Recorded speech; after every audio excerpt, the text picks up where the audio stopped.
Bismillahirrahmanirrahim. Assalamualaikum warahmatullahi wabarakatuh.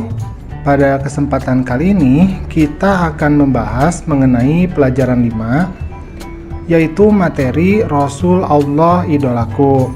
Adapun submateri yang akan kita bahas adalah kisah teladan Nabi Daud alaihi salam. Mengidolakan Rasul artinya itu adalah mencintai Rasul. Nah, siapa yang mencintai Rasul akan bersamanya di dalam surga nanti. Insya Allah, amin. Para Rasul adalah laki-laki pilihan Allah. Nah, mereka ini wajib kita ketahui dan kita imani. Salah satu rukun iman adalah beriman kepada Rasul. Seorang Muslim wajib membenarkan adanya semua Rasul beserta sifat-sifatnya, kelebihannya, dan keistimewaan masing-masing Nabi dan Rasul tersebut. Para Rasul berkewajiban untuk menyampaikan risalah dan wahyu yang diterimanya dari Allah kepada manusia yang lain atau kita sebut sebagai umatnya. Salah satu dari Rasul Allah adalah Nabi Muhammad SAW. Beliau adalah teladan utama atau uswatun hasanah bagi kita, atau teladan yang dapat kita jadikan contoh. Nah, renungkan firman Allah berikut ini. A'udzubillahi minasyaitonirrajim. Bismillahirrahmanirrahim. Laqad kana lakum fi Rasulillahi uswatun hasanatun liman kana yarjullaha wal yawmal akhir wa dzakarallaha katsira. Yang artinya, sungguh telah ada pada diri Rasulullah itu suri tauladan yang baik bagimu, yaitu bagi orang-orang yang mengharap rahmat Allah dan kedatangan hari kiamat, dan yang banyak mengingat Allah. Quran Surat Al-Ahzab ayat 21. Nah, sekarang kita akan masuk ke pembelajaran mengenai kisah teladan Nabi Daud alaihi salam.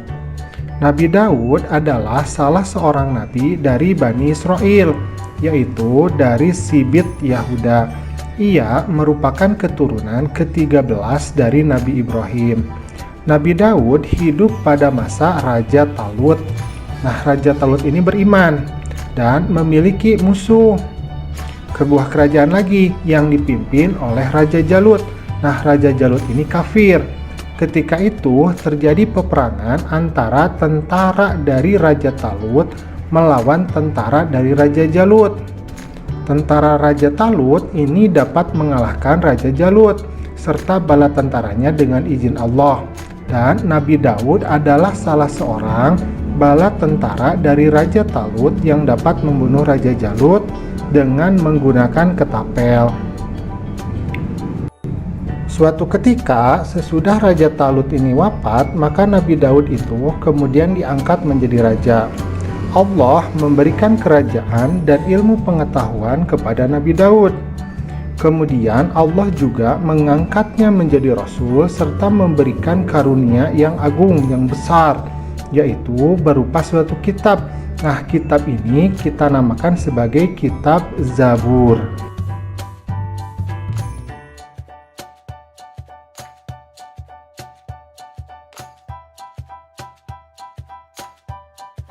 A'udzubillahi minasyaitonirrajim. Wa rabbuka a'lamu biman fis samawati wal ard wa laqad faddalna ba'dan nabiyyina 'ala ba'di wa ataina Dawuda zabura. Dan Tuhanmu lebih mengetahui siapa yang ada di langit dan di bumi, dan sesungguhnya telah kami lebihkan sebagian nabi-nabi itu atas sebagian yang lain, dan kami berikan Zabur kepada Daud. Quran Surat Al-Isra ayat ke-55. Kitab Zabur adalah mukjizat bagi Nabi Daud. Selain kitab Zabur, keistimewaan dari Nabi Daud lainnya adalah setiap pagi dan senja gunung-gunung itu ikut bertasbih mengikuti tasbihnya Nabi Daud. Nah, Nabi Daud juga memahami bahasa burung-burung. Binatang juga mengikuti tasbih Nabi Daud. Selain itu, kerajaannya yang kuat belum pernah sekalipun dapat terkalahkan.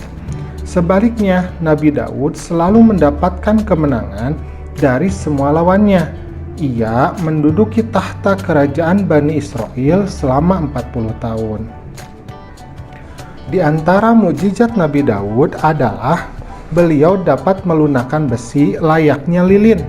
Kemudian ia juga dapat mengubah-ubah bentuk besi itu tanpa memerlukan api atau peralatan apapun. Dari besi tersebut, ia dapat membuat baju besi yang dikukuhkan dengan tenunan dari bulatan-bulatan rantai yang saling menjalin secara berkesinambungan. Nah, jenis baju ini membuat pemakainya lebih bebas bergerak karena tidak kaku seperti baju besi biasa yang dibuat dari besi lembaran.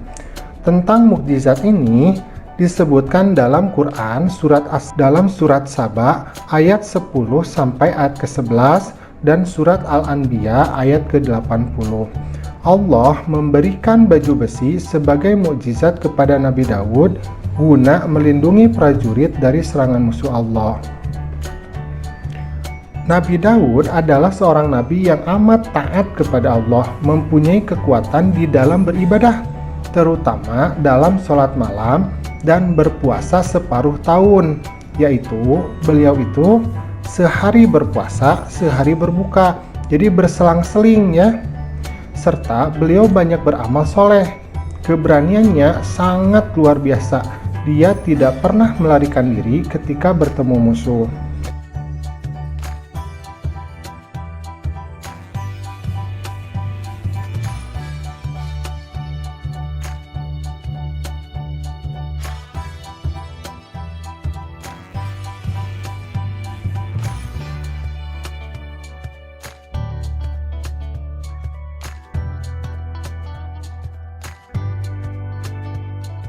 Keistimewaan dari Nabi Daud lainnya, ia mempunyai suara yang sangat merdu, yang tidak ada bandingannya dari dahulu hingga sekarang.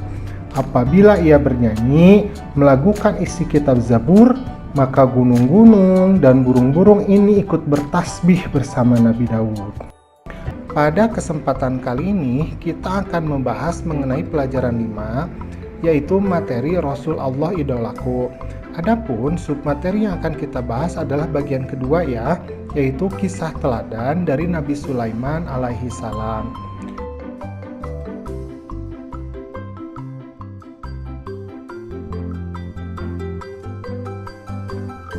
Kisah teladan Nabi Sulaiman. Nah, Nabi Sulaiman adalah putra dari Nabi Daud. Setelah Nabi Daud alaihi salam wafat, maka Nabi Sulaiman inilah yang menggantikannya sebagai raja dari kerajaan Bani Israel. Mukjizatnya yang paling terkenal adalah diberinya keistimewaan oleh Allah, yaitu beliau dapat memerintah bukan hanya kepada manusia saja, melainkan juga kepada hewan, angin, dan jin. Nah, Nabi Sulaiman ini dapat menjadikan angin bertiup atas perintahnya ke tempat yang ia kehendaki. Maka seperti Superman ya, bisa terbang. Nah, Allah pun menundukkan jin-jin untuk melayani Nabi Sulaiman. Di antara mereka ada yang dapat membangun istana dan benteng-benteng. Kemudian ada juga yang bertugas menyelam di laut untuk mengeluarkan mutiara dan batu-batu mulia. Nah, Allah memberi kekuasaan pada Nabi Sulaiman atas setan-setan yang kafir sehingga ia mampu mengikat mereka untuk mencegah kejahatannya. Allah juga memberinya mukjizat berupa kemampuan untuk mengerti bahasa binatang. Meskipun beliau kaya raya dan berkuasa, Nabi Sulaiman ini tetap rendah hati, patuh dan tunduk pada perintah Allah. Kisah Nabi Sulaiman terdapat di dalam Al-Quran, yaitu Quran Surat An-Naml ayat ke-15 sampai ke ayat 44. Nah, doa Nabi Sulaiman ini selalu dikabulkan oleh Allah, yaitu tidak ada seorang pun yang memiliki kerajaan besar dan kaya raya seperti kerajaannya.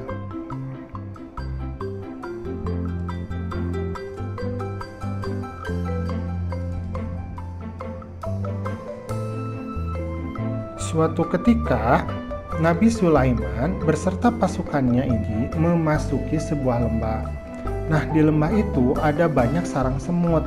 Melihat banyaknya pasukan yang dibawa oleh Nabi Sulaiman, Maka para semut pun ketakutan, mereka khawatir terinjak-injak pasukan besar itu. Jirsan, ini raja semutnya ya, ini berasal dari Bani Shihiban, berkata pada semut yang lain, "Hai semut-semut, masuklah ke dalam sarang-sarangmu, agar kamu tidak diinjak oleh Nabi Sulaiman dan tentaranya, sedangkan mereka itu tidak menyadari keberadaan kita." Maka mendengar perkataan Raja Semut yang ketakutan itu, Nabi Sulaiman pun tertawa. Ia kemudian bersyukur kepada Allah yang telah memberinya keistimewaan sehingga ia dapat memahami ketakutan para semut. Ia kemudian berdoa kepada Allah, "A'udzubillahi minasyaitonirrajim." Fatabassama dhahikan min qawliha wa qala rabbi auzi'ni an ashkura ni'mataka allati an'amta 'alayya wa 'ala walidayya wa an a'mala salihan tardahu wa adkhilni bi rahmatika fi ibadikas shalihin. Maka dia tersenyum dengan tertawa karena mendengar perkataan semut itu. Dan dia berdoa, "Ya Tuhanku, berilah aku ilham untuk tetap mensyukuri nikmat-Mu yang telah Engkau anugerahkan kepadaku dan kepada dua orang tuaku, ibu bapakku, dan untuk mengajarkan amal soleh yang Engkau ridhoi.